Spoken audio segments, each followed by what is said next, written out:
एक तरफ इंडी गठबंधन की सुई ईवीएम पर अटकी है, उधर बीजेपी ने अगले इलेक्शन की तैयारी शुरू कर दी। 5 महीने के अंदर महाराष्ट्र, हरियाणा, झारखंड और जम्मू कश्मीर में विधानसभा चुनाव होने हैं और बीजेपी ने इन चुनावों के लिए अपनी टीम भी बना दी।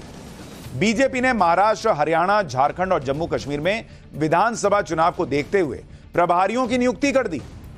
अब ये सोए रहेंगे, ईवीएम करेंगे और बाद में रिजल्ट मन मुताबिक नहीं आएगा तो कहेंगे ईवीएम जो है वो गड़बड़ है।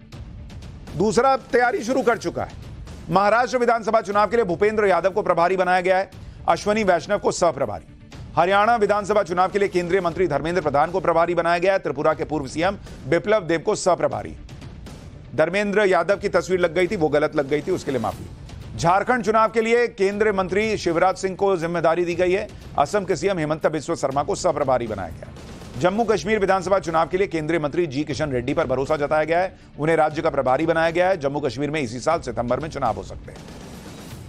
जिन 4 राज्यों में विधानसभा चुनाव है उसमें 2 राज्य ऐसे हैं जहां बीजेपी की सरकार होते हुए भी लोकसभा चुनाव में उसे बहुत ज्यादा नुकसान है। जैसे महाराष्ट्र में बीजेपी की सीटें 23 से घटकर 9 रह गई, जबकि इंडी गठबंधन ने 48 में से 31 सीटें जीती।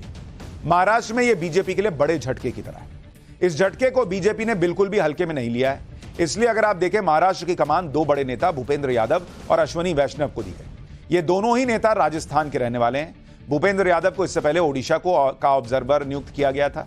राजनाथ सिंह के साथ भूपेंद्र यादव ने ओडिशा में नए मुख्यमंत्री के चयन में अहम भूमिका निभाई थी। भूपेंद्र यादव को लगातार दूसरी बार कैबिनेट में मंत्री बनने का भी मौका मिला है। उन्हें पीएम मोदी और अमित शाह का भरोसेमंद बताया जाता है। इसी तरह अश्वनी वैष्णव को भी नरेंद्र मोदी ने अपनी कैबिनेट में रिपीट किया है और इस बार उनका कद कैबिनेट में और बढ़ गया है। अश्वनी वैष्णव भी नरेंद्र मोदी के करीबी और भरोसेमंद माने जाते हैं। उनका कद इस तरह से भी बढ़ा कि आप देखिए, उनको 3 मंत्रालय मिले हुए, आईटी मंत्रालय, रेलवे मिनिस्ट्री और आईएंडबी मिनिस्ट्री। महाराष्ट्र के अलावा हरियाणा में भी बीजेपी को बहुत नुकसान हुआ।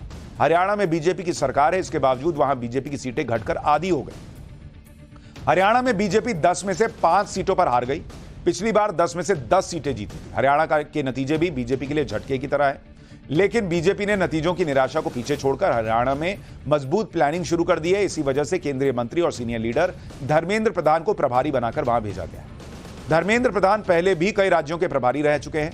यूपी से बिहार तक उनके प्रभारी रहते हुए बीजेपी ने अच्छा प्रदर्शन किया। साल 2021 के पश्चिम बंगाल विधानसभा चुनाव में नंदीग्राम सीट पर मुख्यमंत्री ममता बनर्जी की हार के पीछे भी धर्मेंद्र प्रधान के रणनीतिक कौशल को अहम माना गया। पिछड़े वर्ग से आने वाले धर्मेंद्र प्रधान ने छत्तीसगढ़, बिहार, कर्नाटक और झारखंड राज्यों में प्रभारी रहते हुए ओबीसी के बड़े तबके को पार्टी से जोड़ने का काम भी किया था। इधर हरियाणा में चुनाव प्रभारी नियुक्त कर दिए गए, उधर हार की वजह पर मंथन भी शुरू हो गया है। झारखंड की बात करें तो वहां अभी इंडी गठबंधन की सरकार है, उसे हटाना बीजेपी की प्राथमिकता है। वहां बीजेपी ने शिवराज सिंह चौहान जैसे बड़े चेहरे को उतारा है, साथ में फायर ब्रांड नेता और असम के सीएम हिमंता बिस्वा शर्मा को सह प्रभारी बनाया है। दोनों नेता बीजेपी के बड़े चेहरे माने जाते हैं। शिवराज सिंह के रहते हुए बीजेपी ने पहले दिसंबर में विधानसभा चुनाव जीता, फिर लोकसभा चुनाव में सारी सीटें मध्य प्रदेश में जीती। इस बैक टू बैक जीत के साथ ही शिवराज सिंह का कद बीजेपी में और बढ़ गया। नरेंद्र मोदी ने इसलिए उन्हें कृषि और ग्रामीण विकास मंत्रालय का जिम्मा एक साथ दिया। बीजेपी न सिर्फ आगे की प्लानिंग में जुट चुकी है, बल्कि खराब प्रदर्शन की वजहों पर भी तेजी से मंथन चल रहा है ताकि उन कमियों को सुधारा जा सके। जैसे यूपी में हार के लिए बीजेपी ने अपनी शुरुआती रिपोर्ट भी तैयार कर ली। सूत्रों के हवाले से पहली रिपोर्ट में हार की जो वजह बताई गई, उसमें कहा गया है कि पहली वजह नरेंद्र मोदी और योगी के नाम पर उम्मीदवार खुद को जीता हुआ मान बैठे और ज्यादा अति उत्साही हो गए। दूसरी वजह 2 बार से ज्यादा जीते हुए सांसदों को लेकर जनता में नाराजगी थी। कुछ सांसदों का व्यवहार भी ठीक नहीं था। तीसरी वजह, राज्य सरकार ने करीब 3 दर्जन सांसदों के टिकट काटने या बदलने के लिए कहा था, उसकी अनदेखी हुई। टिकट बदलते तो परिणाम बेहतर हो। चौथी वजह, इंडी गठबंधन के संविधान बदलने और आरक्षण खत्म करने के नैरेटिव का बीजेपी सही ढंग से जवाब नहीं दे पाई। पांचवी वजह, पार्टी पदाधिकारियों का सांसदों के साथ तालमेल अच्छा नहीं रहा। यही वजह थी कि पूरे राज्य में मतदाताओं की वोट वाली पर्ची इस बार बहुत कम घरों तक पहुंची। बहुत लोगों ने हमें फीडबैक दिया कि भाई वो जो हर बार बीजेपी के लोग पर्ची देके आ जाते थे कि भाई ये पर्ची है, जाइएगा वोट देने, वो इस बार आए ही नहीं लोग। छठी वजह, कुछ जिलों में विधायकों की अपने ही सांसद उम्मीदवारों से नहीं बनी, विधायकों ने सपोर्ट ढंग से नहीं किया। सातवीं वजह, बीजेपी के लाभार्थी वर्ग को कांग्रेस की तरफ से मिल रही 8,500 रुपए महीने की गारंटी ने आकर्षित किया। लाभार्थियों से सीधा संवाद न होना हार की वजह बना। आठवीं वजह, कार्यकर्ताओं की अनदेखी भी बड़ा मुद्दा रही। निराश और उदासीन कार्यकर्ताओं ने पार्टी के लिए वोट तो किया, लेकिन दूसरे लोगों को अपने साथ नहीं जोड़ा। 9वीं वजह, पेपर लीक और अग्निवीर जैसी योजनाओं का नाम लेकर इंडी गठबंधन ने लोगों को भ्रमित किया और बीजेपी इसे ढंग से काउंटर नहीं कर पाई। 10वीं वजह, दलित वर्ग का वोट उस तरह से न मिलना बीजेपी के लिए बड़ा झटका साबित हुआ जैसे पहले मिलता रहा। यह यूपी में बीजेपी के खराब प्रदर्शन पर बनाई गई शुरुआती रिपोर्ट है। यह रिपोर्ट मंडल लेवल की पे तैयार हुई है। अभी 2 और रिपोर्ट आने के बाद तीनों रिपोर्ट को फिर क्लब करेंगे और फिर उसका निचोड़ निकाल कर बैठेंगे, आपस में चर्चा करेंगे कि कहां कहां गलती है। यह बीजेपी इस लेवल पे काम कर रही है। वहां इंडी गठबंधन अभी भी ईवीएम पे रो रहा है। एक तरफ आने वाले इलेक्शन को लेकर बीजेपी फुल एक्शन मोड में है, दूसरी तरफ चुनाव के बाद पहले संसद सत्र को लेकर भी बीजेपी अपनी तैयारी पूरी कर चुकी है। संसद सत्र को लेकर सूत्रों के हवाले से सबसे बड़ी खबर तो यही है कि बीजेपी लोकसभा स्पीकर पद पर भी कॉम्प्रोमाइज नहीं करने जा रही। लोकसभा स्पीकर का पद बीजेपी अपने पास रखेगी। डिप्टी स्पीकर का पद एनडीए के सहयोगी को दिया जा सकता है। स्पीकर के पद के लिए एनडीए और विपक्ष में आम सहमति बनाई जाएगी। आम सहमति के लिए बातचीत करने की जिम्मेदारी राजनाथ सिंह को दी गई है।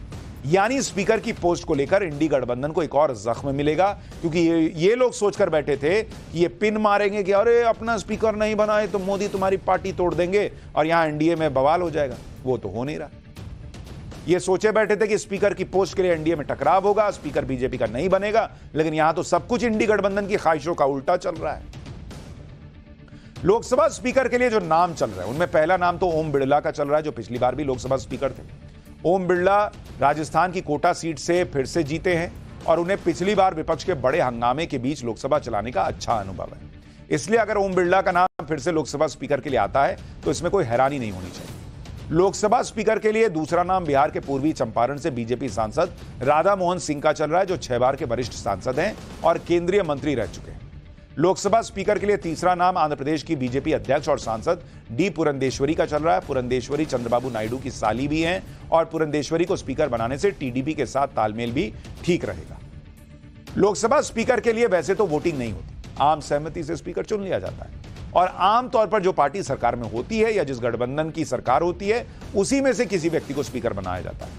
वोटिंग की नौबत तब आती है जब विपक्ष अपना कैंडिडेट खड़ा कर दे, लेकिन यह होता नहीं है। स्पीकर बनाने की प्रक्रिया क्या होती है, जरा एक बार उसको समझिए। क्या है ना कि सबसे पहले राष्ट्रपति की तरफ से नियुक्त किया गया एक प्रोटेम स्पीकर सांसदों को शपथ ग्रहण करा देता है। उसके बाद नए स्पीकर का चुनाव होता है। प्रोटेम स्पीकर एक अस्थायी स्पीकर होते हैं जिन्हें संसद में कार्यवाही संचालित करने के लिए सीमित समय के लिए नियुक्त किया गया, मतलब टेम्परेरी। नई लोकसभा की पहली बैठक की अध्यक्षता और नए सदस्यों को शपथ दिलाने का काम प्रोटेम स्पीकर ही करते हैं। इसके अलावा लोकसभा के स्पीकर के लिए चुनाव और वोटिंग कराने की जिम्मेदारी भी प्रोटेम स्पीकर की होती है। जैसे ही नए स्पीकर का चुनाव हो जाता है तो प्रोटेम स्पीकर का पद खत्म हो जाता है। वो कहता है कि अब आप संभालिए, हो गया मेरा काम। संविधान के आर्टिकल 93 में कहा गया है कि स्पीकर का पद खाली होते ही सांसदों को जल्द से जल्द अपने में से 2 सांसदों को स्पीकर और डिप्टी स्पीकर चुनना होता है। अब 24 जून से संसद का बजट सत्र शुरू हो सकता है। इसके साथ ही 26 जून को लोकसभा स्पीकर का चुनाव किया जा सकता है। इंडी गठबंधन अब दबाव बना रहा है कि उन्हें डिप्टी स्पीकर का पद दिया जाए, नहीं तो स्पीकर की पोस्ट के लिए कैंडिडेट खड़ा कर देंगे। इंडी गठबंधन एनडीए के सहयोगी दलों को भी भड़का रहा है कि अगर सहयोगी दलों ने अपना स्पीकर नहीं बनाया तो बीजेपी दूसरी party. For more of such videos do like, share and subscribe to ET Now Swadesh।